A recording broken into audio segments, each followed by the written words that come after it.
Okay, we're going to press the pin out of the crank. You want to support it, hold this top part, push the pin down so they're only pushing this pin out of this area.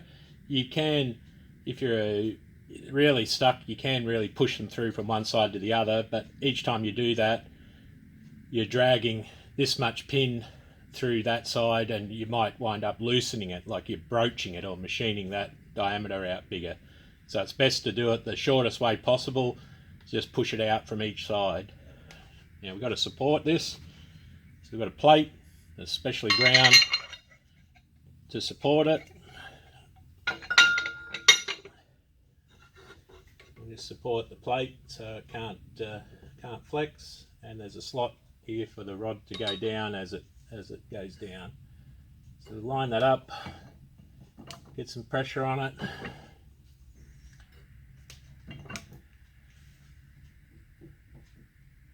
Want to try and keep this away from damaging that. You don't want that to make contact with the splines or the thread for the obvious reasons. That's taking 4 or 5 tons of pressure to move the pin.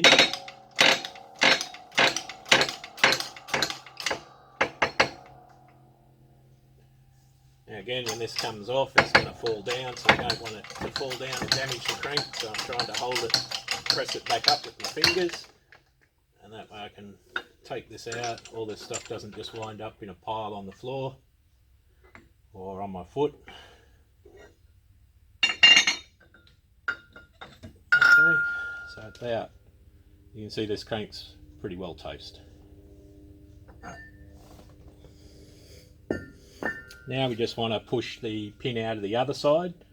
So while we've still got the crank with the rod and the washers on there, I just pop that onto the base plate there, and we'll just push it out.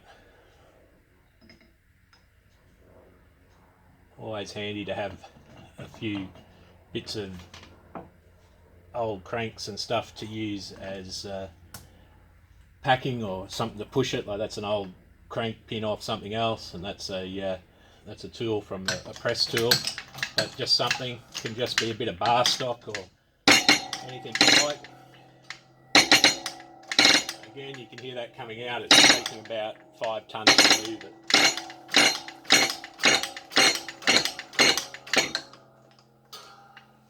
Now that crank pin's going to drop out the bottom there.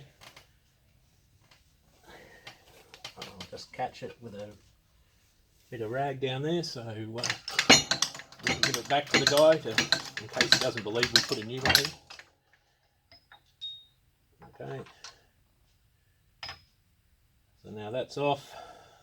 Got the crank. It's got a little bit of burning on here, but we can probably clean that up and that's still usable. We'll take these screws out, take the plastic off, give that a little bit of a sand up and linish up and clean it all up and make sure it's still good.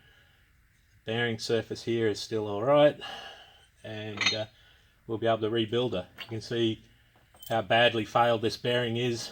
You can see all the brass and everything on the pin. She had gone bang in a big way. You can see the bearing cage is all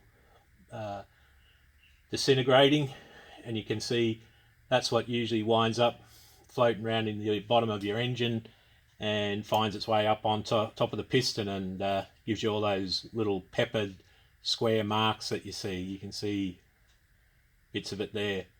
That's what the shrapnel is that wrecks your barrel and wrecks your piston.